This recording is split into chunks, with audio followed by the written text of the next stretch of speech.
You're 25 years old. You have a job. You pay your bills. You go out on weekends. Life feels fine. But here's the thing nobody tells you. Feeling okay is not the same as being okay. Most people hit 30 and suddenly realize, wait, where did all my money go? I've been working for years. Why do I have almost nothing to show for it? Today, I'm going to show you exactly why that happens. Not to scare you, but because knowing the truth is the only way to change it. Let's start with the first reason. Most people confuse making money with building wealth. These are not the same thing. Say you make $4,000 a month. After taxes, maybe $3,200. Rent takes $1,200. Food, $400. Subscriptions, car, phone, another $600. Nights out with friends, $300. That leaves you with $700. Now of that $700, do you invest it? Save it? Or does it just disappear into random purchases by the end of the month? For most people in their 20s, it disappears and they tell themselves, I'll start saving when I earn more. But here's the trap. Lifestyle inflation.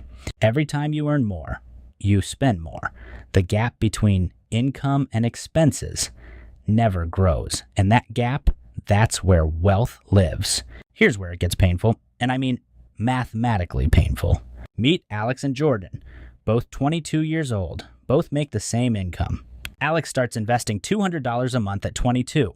Jordan thinks, I'll start at 32. I still have time. By age 60, Alex has over $525,000. Jordan, less than $180,000. Same income, same return. The only difference was 10 years.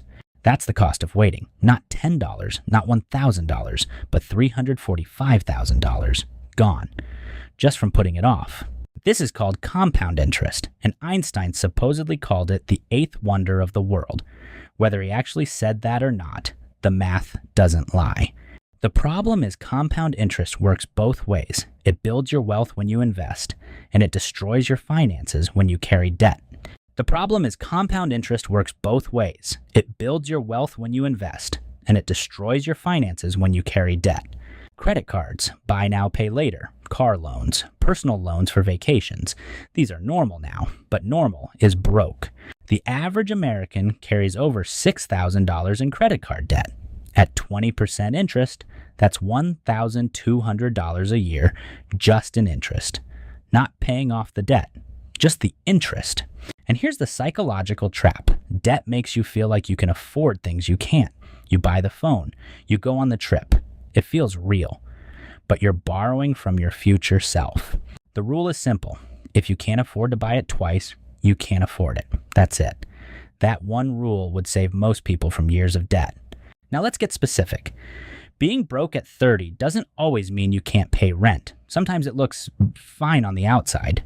You have a salary, you have a nice apartment, you post nice photos on Instagram, but your net worth is close to zero or negative. No emergency fund, no investments, nothing saved for retirement. One bad month, a medical bill, a job loss, and everything collapses. This is called being house poor or status poor. Technically employed, technically surviving, but one emergency away from disaster. The scary part? Most people don't realize this until it's too late, until 35, until 40, until they're watching their friends retire while they're still living paycheck to paycheck. Okay, so now you know the problem. Let's talk about the fix. And I'm going to keep this simple because simple is what actually works. Step 1, know your number. Right now, pause this video and calculate your net worth. Assets minus liabilities, that number is your financial health score. Step 2, pay yourself first, before rent, before food. Before anything, move a percentage of your income to savings or investments automatically. Even 10% changes everything. Step 3, kill your high-interest debt first. Credit cards, personal loans. These are financial fires. You can't build wealth while your house is burning. Step 4, build a 3-month emergency fund. Not to invest, not to spend, just to sit there and protect you. This one thing changes your relationship with money forever. Step 5, start investing. Even small. $50 a month in an index fund beats nothing. The best time to start was yesterday. The second best time is today. Most people will watch this video and do nothing. That's just the reality. But if you're still here, that tells me something about you. You're not most people. You actually want to change. And change doesn't require perfection. It just requires starting. Okay. If you're still here, that means you're already in the top 25% of viewers. Most people clicked off by now, but not you. And that's exactly the difference between people who build wealth and people who don't. The ones who win, they stay. They learn. They do the work when others quit. So let's keep going, because the next part is where it actually gets interesting. What if I told you that the decisions you make between the ages of 20 and 30 could be worth over $500,000? I'm not talking about your salary. I'm not talking about getting lucky. I'm talking about one simple mathematical force that most people completely waste in their 20s. Today, I'm going to show you exactly what your 20s are really worth and what you can do starting right now to make sure you don't throw it all away. Let's start with the most powerful concept in personal finance, compound interest. You've probably heard of it, but I want to show you what it actually looks like in dollars. If you invest just $1,000 at age 20 and never touch it, assuming an average 10% annual return, by age 65, that single $1,000 becomes over $72,000. You did nothing. The math did the work. Now, what if you wait until 30? That same $1,000 only becomes $28,000 by age 65. You lost $44,000 by waiting 10 years. Every single year you wait costs you thousands. Not because the market is cruel, but because time is the ingredient that makes compound interest work, and you can't buy time back. Now let's get specific. I want to show you 3 different people, all the same age, all earning the same income. The only difference yet when they started. Person A starts at 20, invests $300 a month. By 30, they stop completely. Never invest another dollar. Just let it sit. Person B waits until 30 to start, but they invest $300 every single month, all the way until 65. They never stop. At age 65, who has more money? Person A, who only invested for 10 years and stopped, has over $1 million. Person B, who invested for 35 straight years, has only $900,000. Person A wins by doing less. This isn't magic. This is math. Person A's money had 45 years to compound. Person B's money only had 35. Those extra 10 years in your 20s are worth more than 3 additional decades of saving. So if compound interest is this powerful, why do most people waste their 20s? I'll tell you exactly why. 4 things. 4 money killers that steal your future wealth before you even see it. Killer number 1, lifestyle inflation. You get a raise, you upgrade your apartment, you get a bonus, you buy a new phone, your income goes up, your savings rate stays at 0. Killer number 2, consumer debt. The car loan, the credit card. Every dollar you pay in interest is a dollar that will never compound for you. It compounds for the bank instead. Killer number 3, the "I'll start later" trap. This is the most expensive sentence in personal finance. Every year you say it ought to cost you thousands. We already did the math. You saw the chart. Killer number 4, no plan. Most people in their 20s know they should save money, but they don't know how much or where to put it or what to invest in. Vague intentions don't build wealth. Specific systems do. Okay, so you know the problem. Now here's what you actually do. And I'm going to keep it to 3 steps because 3 things you actually do beats 10 things you never start. Step 1, automate 10 to 20% of your income the moment it hits your account, not after you spend, before. Set up automatic transfer on payday, make it invisible, make it non-negotiable. Step 2, put that money into a low-cost index fund. You don't need to pick stocks. You don't need to be smart. Just buy the whole market. S&P 500 index funds have returned an average of 10% a year for decades. Step 3, don't touch it. This is the hardest step. Markets go down, you'll panic. You'll want to sell. Don't. The people who got wealthy from investing are the ones who stayed in when everyone else ran out. Let me show you what this actually means for you.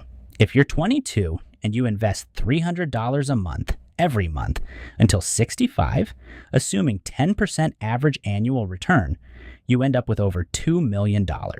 How much did you actually put in? Just $154,800. The market turned that into $2 million. That's compound interest doing the work, not you. Now, what if you wait just 5 years until 27? Same $300 a month, same 10% return. You end up with $1,200,000. You lose $800,000 from 5 years of waiting. Don't have $300? Start with $50. Start with $20. The amount matters less than starting, because $50 a month at 22 becomes $344,000 by 65. That's not nothing. That's life-changing. Your 20s are not a time to figure things out later. They are the highest value decade of your financial life. The math proves it. The earlier you start, the less you need to do. Here's what I want you to do today, not tomorrow. Today, open a brokerage account, set up automatic investment, even $50, and let time do the rest. Future you will thank present you. Hey, you made it. Halfway through. Most people tapped out way before this point, but not you. Now listen, what's coming next is where it gets real. You're about to face the 3 bosses that destroy most investors: greed, fear, and ignorance. They've taken down smarter people than you and me. But here's the thing. You've got the weapons now. So the question is, are you ready? Boss fight mode activated. Let's go. You have $1,000. You want to invest it, but you have no idea where to start. Every time you Google it, you get 50 different opinions: stocks, crypto, real estate, ETFs. It's overwhelming, so you do nothing, and nothing is the most expensive choice you can make. Today, I'm going to cut through all of that. By the end of this video, you will know exactly what to do with your first $1,000, step by step. No jargon, no confusion. Let's go. Before we talk about investing, there's one thing you need to do first, and most people skip it. Build a $1,000 emergency fund. Yes, before you invest a single dollar. Here's why. If you invest $1,000 and then your car breaks down, you'll be forced to sell your investments at the worst possible time. The emergency fund is your shield. It keeps your investments untouched. Second thing to check. Do you have high interest debt? Credit card at 20% interest? Pay that off first. Investing gives you maybe 10% return. Debt costs you 20%. The math is simple. Kill the debt first. Okay, emergency fund? Check. No high interest debt? Check. Now you're ready. Step 1. Open a brokerage account. This is just a special account where you can buy investments. Think of it like a bank account, but for stocks. Which one should you use? For beginners, Fidelity or Schwab? Both are free. No account minimums, no trading fees, easy to use. Avoid anything that feels like a casino. No meme stock apps, no crypto platforms for your first investment. Now, what type of account? If your country has a tax-advantaged retirement account, use it. In the US, that's a Roth IRA. Your money grows tax-free. On $1,000, that might not sound like much, but over 40 years, it saves you tens of thousands. Okay, account is open. Now the big question, what do you actually buy? I'm going to give you the simplest answer that has made more millionaires than almost anything else. An S&P 500 index fund. That's it. You're not picking stocks. You're buying a tiny piece of the 500 biggest companies in America. Apple, Microsoft, Amazon, Google, all of them in one purchase. The S&P 500 has returned an average of about 10% per year for the past 100 years. It's crashed. It's recovered. Every single time. The people who lost money are the ones who panicked and sold. The ones who stayed won. Specifically, look for these 3 funds. VOO. That's Vanguard's S&P 500 ETF. IVV from iShares, or FXAIX from Fidelity. All 3 track the same index. All have tiny fees under 0.05%. Pick one. They're basically identical. Now here's how you actually buy it. Log into your brokerage. Search the ticker VOO. Click buy. Choose how many shares or how many dollars. Click confirm. That's it. You're an investor. Took less than 3 minutes. Should you invest all $1,000 at once or spread it out? Spreading it out is called dollar cost averaging. Historically, investing all at once wins about 66% of the time. But if market drops scare you, spread it over 4 months, $250 a month. Either way is fine. Just start. Here's the most important rule after you invest. Don't watch it every day. Don't panic when it drops. Don't celebrate when it rises. Set it up, walk away, check it once a month maximum. The more you touch it, the more likely you are to make a mistake. Before I let you go, let me tell you the 3 biggest mistakes first-time investors make. Avoid these, and you're already ahead of 90% of people. Mistake 1, trying to time the market, waiting for the perfect moment to buy. There is no perfect moment. The best time to invest is when you have the money. Period. Even Warren Buffett doesn't time the market perfectly. Mistake 2, selling when the market drops. This is how people turn temporary losses into permanent ones. The market drops 30%. You panic sell. Market recovers. You missed it. Every crash in history has recovered. Every single one. Mistake 3, overcomplicating it. Buying 15 different ETFs, day trading, chasing hot stocks. The research is clear. Simple beats complex. One index fund, consistent contributions, long time horizon. That's the formula. Okay, let's recap. 1. Build $1,000 emergency fund first. 2. Open Fidelity or Schwab account. 3. Buy VOO, IVV, or FEX-AIX.